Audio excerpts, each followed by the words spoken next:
this is another one that just blows my mind. Like, we still are demonizing profit, the profit motive. And like these politicians that are attacking it, it's so fucking hypocritical, right? That they are in office in pursuit of their own profit motive.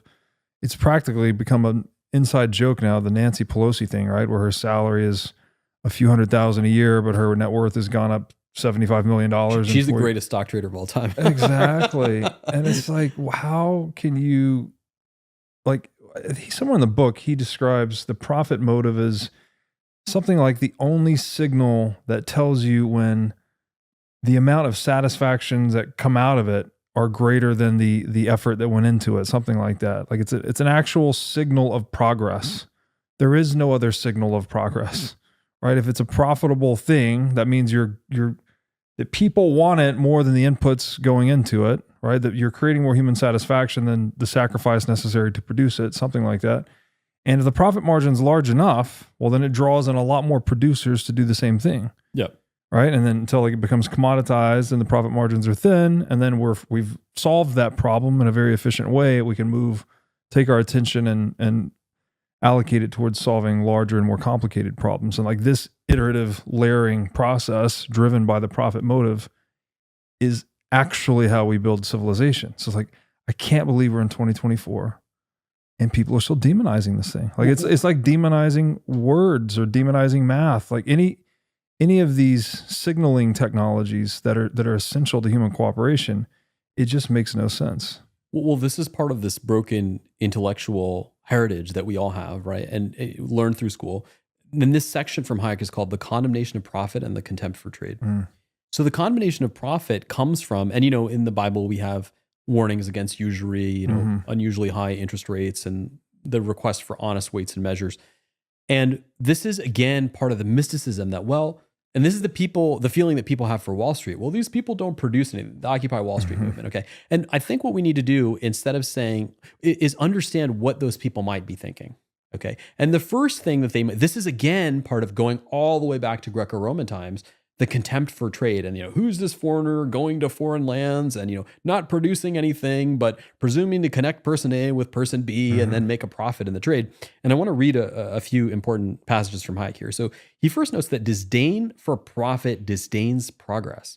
So in this world in which we do not know one another, and that's the world we all want to live in, because one can argue that maybe ultimately for our happiness we don't want iPhones and these kinds of things, but without a large planet, without large profits, the iPhones of the world are impossible. And it is then preposterous and hypocritical for government to say, as Kamala Harris has said, and Trump has his own failings, we will take away your patent. She's on tape saying this. We will come and steal your patent if it's for the good of the people, right? That fails to take into consideration that destroys an environment where anybody would even try to make something that hard. Why would somebody, if SpaceX couldn't ever be profitable, why would Elon Musk even try to get someone to Mars? That's right. If intellectual property, and this will be very controversial, couldn't be protected, nobody would even try to discover certain drugs, okay? So again, disdain for profit disdains progress. Why? Because profit is not something extra. It's just in this game we play where we don't know one another, but want to cooperate and help one another across the game, where extra money is appearing is a signal. Yeah.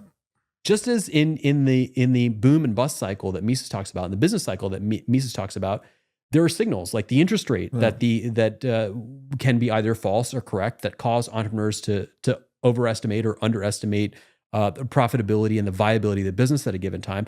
Profit is just a signal that something is working. And guess what? We should be thrilled with this. When there's profit for a new drug, it means that we've found something that millions of people found useful. And again, this is part of the fallacious thinking of Marxism. And here's how Marxism reasons. They say, well, the bourgeois don't actually produce anything. The workers produce everything. But what they don't realize, and Hayek brings this out, is that without the existence of the bourgeois, there's nothing for the proletariat to do, because there's no one directing the capital. There's no one building the factories. And the reason you can go to your job, earn a wage, come home, and I'm sad to say this American dream is dying because of inflation, and put your kids through school and have an apartment or have a place to live. The reason you cannot know what you're doing is because the director of the factory and the market forces tell you what to produce. And you don't have to worry about who's going to use your things. So here's what Hayek says about this. He says, it is hence hard to believe that anyone accurately informed about the market can honestly condemn the search for profit. The disdain of profit is due to ignorance and to an attitude that we may, if we wish, admire in the ascetic who has chosen to be content with the small share of the riches of this world, but which, when actualized in the form of restrictions on profits of others, is selfish to the extent that it imposes asceticism and indeed deprivations on all sorts on others. And this is again the blind spot of socialism. They're not even willing to expose their philosophy to empirical test. And what I'll flip over to you with, there isn't the basis of Marx's philosophies and socialism as a whole is that the proletariat are suffering because of exploitation by the bourgeois. And yet, there is not a socialist country in the world where the condition of the workers exceeds the condition of the workers in capitalist countries. So to say that the workers are oppressed is a misnomer because they wouldn't even exist under a centrally planned economy, or they would have no direction. I mean, and again, I guess the last point, there was this this Marxist professor on Twitter was saying, someone asked him a question, is like, well, under socialism, would I get my Xbox? And he said, well, yes, but you would have to convince the other factory managers that this was something worthwhile, and guess you would still get your Xbox.